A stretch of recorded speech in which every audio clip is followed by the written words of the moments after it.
নমস্কার, কেমন আছেন সবাই? সৌমিতার ঘরকনের আরও একটি পর্বে আপনাদের সকলকে স্বাগত। কালকে রাত্রিবেলা হঠাৎই মনে হলো আর রোজের ওই মাছের ঝোল ভাত খাবো না, একটু অন্যরকম কিছু বানানো যায়, কিন্তু খুব সহজ পদ্ধতিতে। তাই জন্য আমাদের কালকে রাত্রে চিকেন করব ভেবেছিলাম। সকালেও অবশ্য চিকেন হয়েছিল, কিন্তু রাত্রের চিকেনটাকে আমরা একদম তেল ছাড়া খাবো ভেবেছিলাম। তেল ছাড়া পেপার চিকেন, গোলমরিচ দিয়ে খুব টেস্টি হয়, জানেন তো। তবে এটা কিন্তু পেপার চিকেনের রেসিপি নয়, যেটা আপনারা চোখের সামনে দেখছেন সেটা মাকেই অল্প একটু তেল দিয়ে এক পিস মাছ দিয়ে করে দিলাম, ওই পেপার চিকেনের মতোই খানিকটা, যাতে মাও একটু টেস্ট করতে পারে, কারণ মা তো চিকেন খায় না, সেই জন্য। আর যা গরম পড়েছে, বেশি তেল মশলা খেতেও ইচ্ছা করছে না, কিন্তু টেস্টি খেতেও ইচ্ছা করে, সেই জন্যই ভাবলাম আজকে এই পদটি বানানো যাক। পেপার চিকেনের এই আইডিয়াটি আমি প্রথম জানতে পারি আমার দিদি ভাইয়ের কাছ থেকে।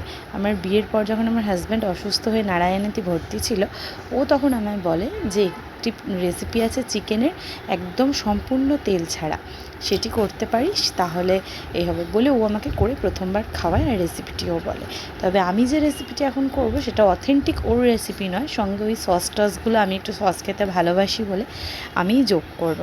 আপনারা দেখতে থাকুন, ভালো লাগলে আমাকে কমেন্টে জানাবেন। আর হ্যাঁ, আমার দিদিভাইয়ের কথা যে বলছিলাম, ও একজন ডায়েটিশিয়ানিস্ট। ফেসবুকে ওর ডায়েটিশিয়ানিস্ট স্বাগতা হাজরা বলে একটি পেজ আছে, চাইলে ফলো করে নিতে পারেন। আশা করি আপনাদের উপকারী হবে। দেখুন, খালি কড়াইটার মধ্যে জাস্ট কড়াইটাকে ফ্রি হিট করে নিয়ে আমি পেঁয়াজগুলো দিয়ে দিলাম। আর পেঁয়াজ দেওয়ার সাথে সাথে যেহেতু কড়াইটা গরম ছিল, সেই জন্য কিন্তু পেঁয়াজ থেকে জল বেরোতে শুরু করেছে।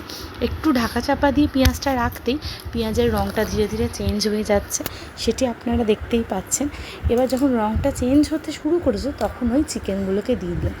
ভালো করে দেখুন, আমি কিন্তু কোনোভাবে কোথাও কোনো তেল অ্যাড করিনি, আর সারা রান্নাটাতে আমি কোথাও কোনো তেল দেবও না, আর কোনো ইনগ্রিডিয়েন্টসও সেরকম না।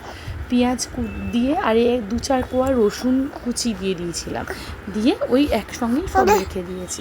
আর দেখুন, মাংসটা দেওয়ার পরে বেশ খানিকটা গোলমরিচ দিয়ে দিলাম। যেহেতু এটা গোলমরিচের সাথেই রান্না, তাই রান্নাটা ভীষণ ঝাল ঝাল হয়। যে যতটা ঝাল খেতে পারবেন সেই অনুসারে অ্যাড করবেন। আমার একটুখানি ঝাল বেশি ভালো লাগে বলে আমি গোটা 4-5টা কাঁচা লঙ্কাও দিয়ে দিয়েছি, কারণ বাড়ির সবাই যদি নাও খেতে চায়, আমি ওই ঝালটা যাতে ডলে কাঁচা লঙ্কাটা দিয়ে খেতে পারি।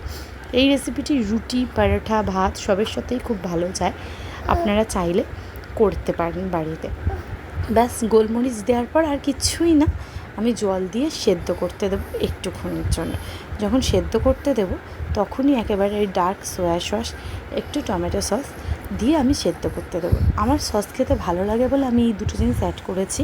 দিদিভাইয়ের রেসিপিতে কিন্তু কোথাও এই সস দুটো ছিল না, ও জাস্ট গোলমরিচ দিয়ে সেদ্ধ করতে দিয়েছিলো, এবং সেটা খেতেই আমাদের এত ভালো লেগেছিলো, সেটাই খেতাম। কিন্তু একদিন আমি সস দিয়ে করে দেখেছি, সেটার টেস্ট আমার আরও বেশি ভালো লেগেছিলো, সেই জন্য আমি এরকম সস দিয়েই করলাম।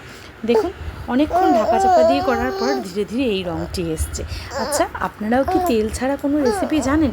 যদি জানেন আমাকে তাহলে কমেন্ট বক্সে জানাবেন, আমি তাহলে করার চেষ্টা করব। আর আমার এই রেসিপিটি আপনাদের কেমন লাগলো আমাকে অবশ্যই কমেন্ট করে জানাবেন।